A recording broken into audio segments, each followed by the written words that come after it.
Fala galera, tudo legal? Sejam bem-vindos a mais um vídeo aqui no meu canal. E hoje iremos tratar de um assunto que eu passei no domingo, que foi realmente muito bizarro. Eu tenho 22 anos de idade, eu nasci no berço evangélico. Minha mãe foi convertida em 99, com 3 meses de gravidez, depois eu nasci, aquela doideira toda. A gente nunca viu algo tão bizarro na vida.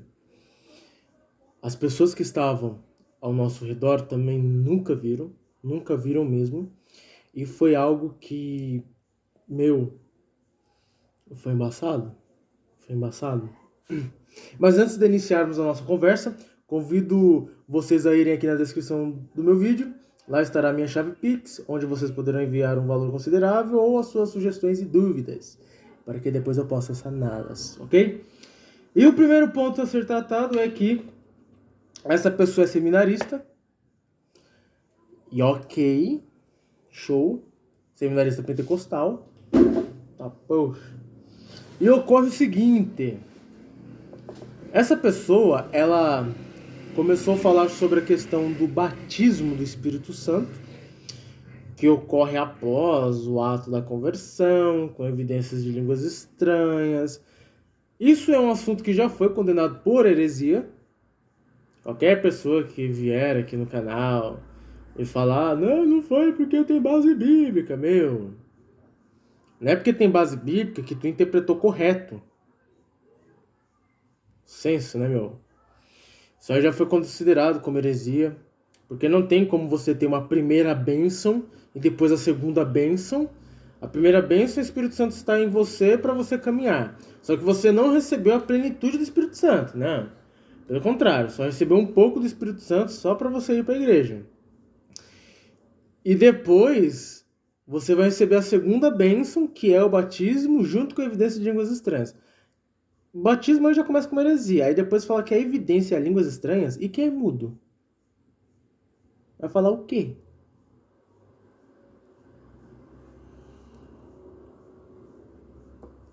Enfim.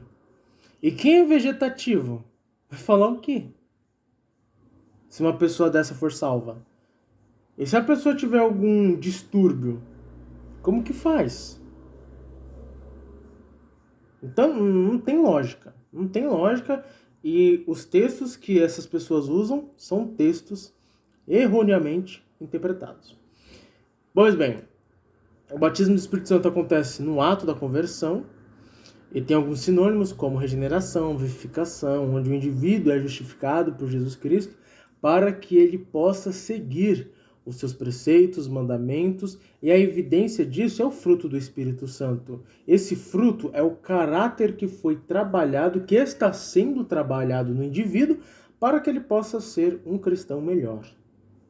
Essa é a realidade, não tem como fugir, e tudo que for contra isso daqui se torna uma coisa como um erro de interpretação que leva à heresia.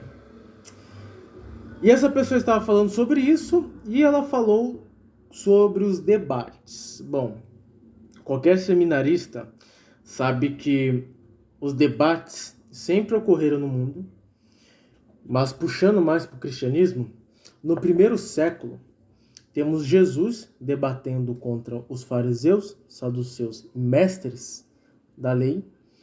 Temos Paulo, que também debateu com os filósofos, epicureus e estoicos. Temos o primeiro concílio no primeiro século, que está relatado em Atos 15, onde este concílio reuniu todos os apóstolos, mais Paulo, e também os líderes das igrejas, onde estabeleceram que os gentios que fossem para o cristianismo não necessitariam passar pela circuncisão. Esse foi o primeiro debate.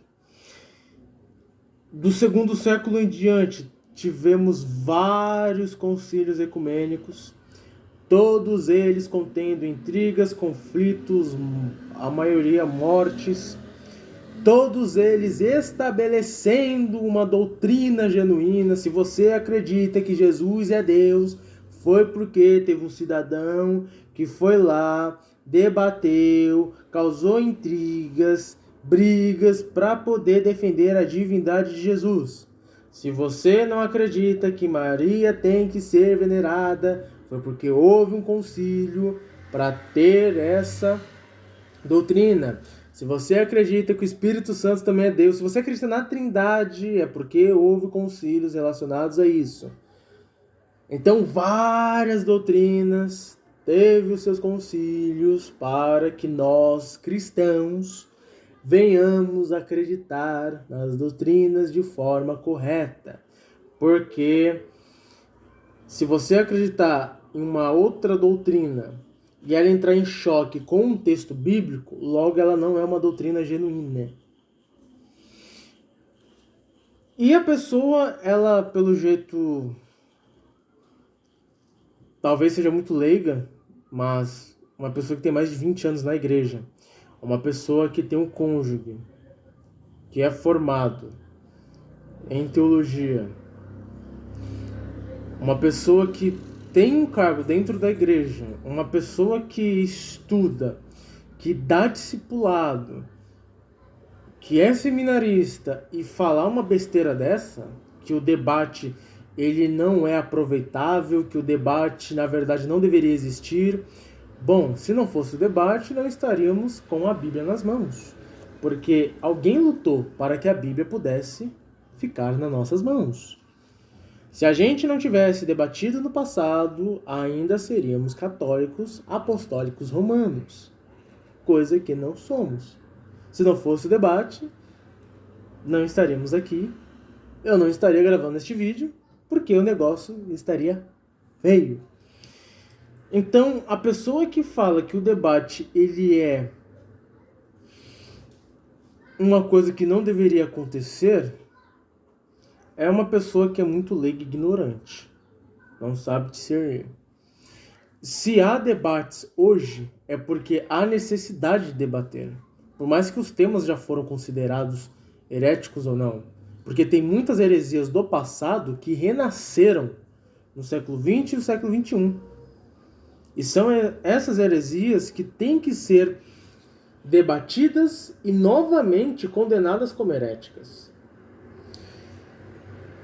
E ela, falando sobre o batismo do Espírito Santo, envolveu o calvinismo e o arminianismo. Agora eu te pergunto, o que tem a ver uma coisa com a outra? Não tem nada a ver. Uma coisa é você falar sobre calvinismo, outra coisa é você falar sobre arminianismo. E você vai falar sobre o quê? Porque essas visões não se limitam apenas no quesito soteriológico. Vai mais além do que isso, como, por exemplo, a cosmovisão, como a interpretação textual. Armínio interpretava o texto de um jeito, Calvino interpretava o texto de outro. Logo, estava envolvendo o quê? Uma hermenêutica, uma exegese, querendo ou não, uma crítica textual ali para saber qual o texto grego que estava mais correto ou não. Isso porque Erasmo de Roterdã já tinha pego os manuscritos para fazer a sua versão, que é o Textus Receptus. Então, você tem aí várias questões dentro destes dois temas. O problema é que a pessoa não sabe discerni-los. O debate é importante sim, mas você vê, a falta de discernimento fez com que a pessoa pegasse um ponto e sequer nem pensou na hora de falar sobre esse ponto. Se tivesse pensado, não falaria tanta asneira. Agora pegou o tema, pegou uma outra coisa, juntou, mesclou para no fim falar asneira. Ou seja, a falta de fundamento fez com que a pessoa ela falasse tanta besteira. Mas Gustavo, por que você está explanando assim? Por conta do seguinte, tudo isso remeteu a uma blasfêmia contra o Espírito Santo. Sim, remeteu a uma blasfêmia contra o Espírito Santo. E eu vou mostrar o resto do acontecimento. Então a pessoa que não tem uma fundamentação teológica, ela acaba pegando vários pontos, tentando mesclá-los, só que não é bem assim. Não é bem assim. Você precisa pegar um texto aqui, interpretá-lo como o autor bíblico quer dizer, porque o que mais ocorreu foi achismo. Então, eu acho que o texto quer dizer isso aqui. Eu acho que É assim, pronto, acabou. A pessoa tem conhecimento. Só que ela fala, eu acho, você não acha nada. A Bíblia que quer falar por conta própria. A Bíblia que tem que falar por conta própria, não o que você acha que a Bíblia tem que dizer. Por isso que a gente tem vários campos de ideias, no sentido de matérias, para que a gente possa chegar naquilo que o autor quis dizer. E não aquilo que você, eu, ou o que for, acha que o texto quer dizer. Porque se você fala que cada um tem a sua interpretação, isso é liberalismo teológico, isso é heresia, heresia. Olha que interessante, a falta de fundamentação, o achismo leva à heresia. E heresia leva para o inferno. Não é brincadeira isso daí. Não é. Estamos lidando com uma coisa muito séria. E o papo foi se estendendo e a pessoa foi jogando texto atrás de texto, pá, pá, pá, pá, pá. E uma coisa não encaixava com a outra. Por quê? Porque se o assunto primário era o batismo do Espírito Santo, o que tem a ver o debate de arminiano com calvinista? O que tem a ver? Ela falou de um negócio, essa pessoa falou de um negócio, não nada a ver. Falou sobre o circuncisão, falou de carne, envolveu a circuncisão judaica quando os gentios eles se convertiam ao cristianismo. Teve uma época que estava causando alguns escândalos e os gentios tinham que se circuncidar para participarem do cristianismo, como o cristianismo veio do judaísmo, tinha alguns judeus que queriam essa judaização do cristianismo. Paulo fala que isso é heresia em Gálatas, fala que uma pessoa dessa é anátema. Qualquer judaização dentro da igreja, essa pessoa é considerada maldita. Aí, essa pessoa, ela citou Romanos 14:15. Ela falou sobre comer carne, comer fruta, salada, ou seja, ela misturou os assuntos, só que ela não trouxe o início, o meio e fim, se embananou nas ideias. E ok, o que isso tem a ver com o batismo do Espírito Santo? Não teve uma conexão do assunto. Pelo contrário, foi citando aleatoriamente e houve este probleminha, que é a falta de discernimento de assuntos. Por isso que a gente tem que tomar muito cuidado, porque não tem como você falar assim, eu sou presbiteriano, acredito nos 5 solas, mas eu acredito que a Bíblia contém a palavra de Deus, que a Bíblia não é inerrante, mas é cheia de erros e falhas. Meu, não tem como, é incoerente. Isso é falta de fundamentação. Isso não é bíblico, isso é heresia. E qual que foi o pior? Quando falamos de pessoas verdadeiras, como a conversa estava relacionada a pessoas verdadeiras são pessoas que, primeiro, são cristãs, segundo, são pessoas que seguem os preceitos bíblicos, são pessoas que realmente são verdadeiras. Gente, isso aqui não é um dedo no meio, não, tá? Me perdoe. São pessoas que realmente seguem a Bíblia por completo, o Cristo, as doutrinas, vocês sabem. Um cristão genuíno. Esse cristão é verdadeiro. Por quê? Porque ele segue a Jesus. Eu sou o caminho, a verdade e a vida. Ninguém vai ao Pai senão por mim. Não é isso que o texto fala de João 14,6, se não me falha a memória? Então, Jesus é a verdade. Quando a pessoa segue plenamente Jesus, plenamente seus ensinamentos de Gênesis e Apocalipse, essa pessoa é verdadeira. Aí, essa pessoa, ela falou assim, então... Eu falei assim, então, acreditar nessas coisas aí vai te levar pro inferno. Ela falou, eu vou pro inferno mesmo. Eu vou. Aí eu falei, então tá, boa sorte. Já que você quer ir pro inferno, boa sorte. Por acreditar em heresias. Ela falou um monte de heresias lá. Aí essa pessoa falou assim, mas até os verdadeiros, quem fala a verdade vai pro inferno. Aí eu falei assim, até Jesus? Aí essa pessoa falou, sim.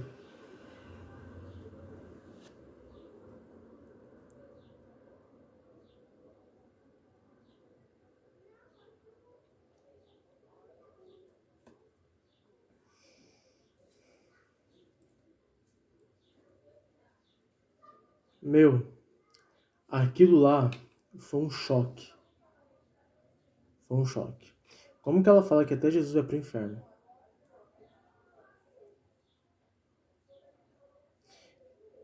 E ela não só falou de Jesus, essa pessoa. Ela falou de Deus e do Espírito Santo, que também vão para o inferno. Aquilo foi um ato de blasfêmia que eu nunca vi na minha vida toda. O assunto estava relacionado ao batismo com o Espírito Santo e foi até o inferno. E isso tudo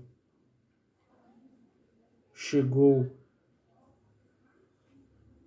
a patamares que não tem como eu explicar, porque a pessoa afirmar com o pé junto, com convicção, uma blasfêmia dessa,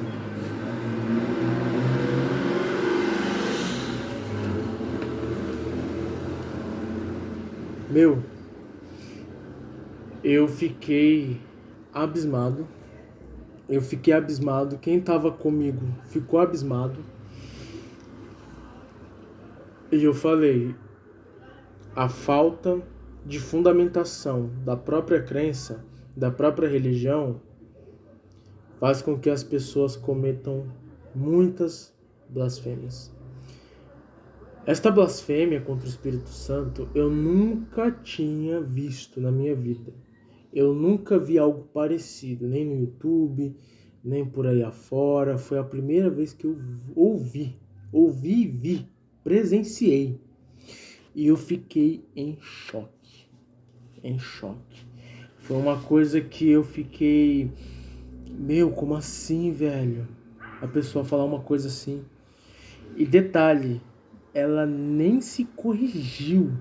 Quando essa pessoa falou isso, ela nem se corrigiu, nem sequer corrigiu, nem sequer pesou na consciência. Pelo contrário, ela ficou mais brava ainda, essa pessoa, e ela foi atacando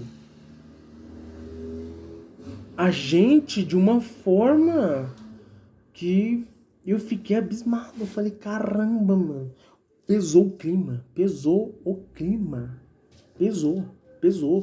Foi uma coisa tipo assim, foi um choque. Sabe quando você recebe aquela notícia? Você tá lá tranquilo, fazendo lá o seu lazer, sabe, bem descontraído, pensando em nada, só naquilo que você está fazendo. Aí chega uma pessoa e fala assim, então, a sua mãe morreu? Você fica, como assim? É mais ou menos esse choque que a gente ficou. Todo mundo fez. Sabe quando você vai infartar? Eu acho que você não sabe que você não infartou. Mas, tipo, o coração, ele prende, assim, para, assim, aperta, assim, você... O ar vai embora, assim, você... Foi o que ocorreu no dia. Eu falei, caraca, meu. Você é louco, meu. Aí eu fiquei abismado demais. E foi o que ocorreu. Então, é preocupante. Não sei o que o pastor dessa mulher vai fazer. Essa pessoa aí vai, com certeza, ser disciplinada. Não é da minha igreja, é de uma outra igreja por aí.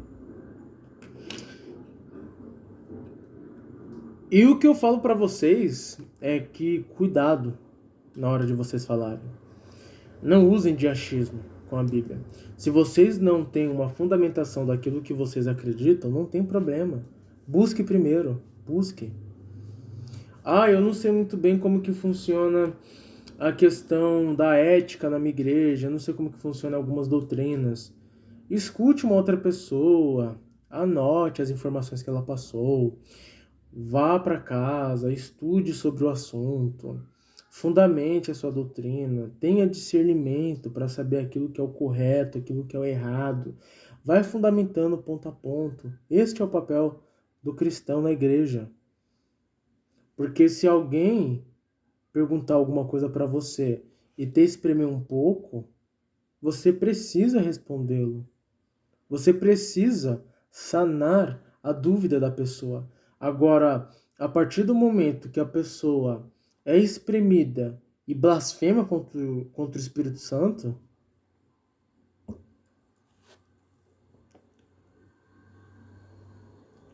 é meio embaçado. É meio embaçado.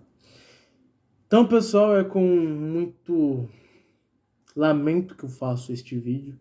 Só queria compartilhar com vocês o que ocorreu na minha vida. Esse partilhamento eu vejo que foi necessário, por conta que é pra gente ficar mais espertos. Mais espertos com a questão daquilo que a gente fala, daquilo que a gente pensa, daquilo que a gente acredita, porque não ter esse discernimento naquilo que pensa, fala e age, naquilo que acredita, naquilo que é o essencial da sua vida, pode te levar para o inferno. E o pior ainda, pode te fazer cometer pecados que não têm perdão. Porque a blasfêmia contra o Espírito Santo é o único pecado que Deus não perdoa. Jesus deixou bem claro isso quando falaram que ele agia pelo espírito de Beelzebul, do demônio, de Satanás. Jesus disse: este é o único pecado ao qual Deus não perdoa. Porque vai contra não só a ação divina de Jesus, mas também pela manifestação do Espírito Santo. Logo, você está falando que o Espírito Santo não é santo, que Jesus não é santo, e que Deus não é santo, e que ninguém da Trindade é santo. Pelo contrário, pecadores, seres horríveis e podres. Basicamente, é você falar isso daí. Por isso, toma muito cuidado na hora de você falar. Muito cuidado. Estude muito, muito, muito. Leia 1000 livros sobre a sua religião, para não cometer uma gafe dessa. Porque se cometer o pecado contra o Espírito Santo, já era. Fique com Deus. Até o próximo vídeo. E é nóis.